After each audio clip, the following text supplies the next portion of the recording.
আমি ভিক্ষা করে ফিরতেছিলাম গ্রামের পথে পথে। তুমি তখন চলেছিলে তোমার স্বর্ণরথে। অপূর্ব এক স্বপ্ন সম লাগতেছিল চক্ষে মম। কি বিচিত্র শোভা তোমার, কি বিচিত্র সাজ। আমি মনে ভাবতেছিলাম, এ কোন মহারাজ।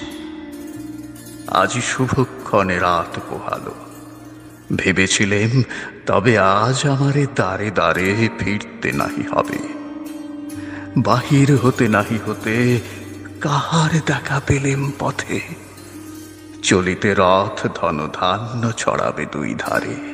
মুঠা মুঠা কুড়িয়ে নেব, নেব ভারে ভারে। দেখি সহসা রথ থেমে গেল আমার কাছে এসে। আমার মুখপানে চেয়ে নামলে তুমি হেসে। দেখে মুখের প্রসন্নতা জড়িয়ে গেল সকল ব্যথা। হেনকালে কিসের লাগি তুমি অকস্মাৎ আমায় কিছু দাও গো বলে বাড়িয়ে দিলে হাত। মরি, এ কি কথা রাজাধিরাজ, আমায় দাও গো কিছু।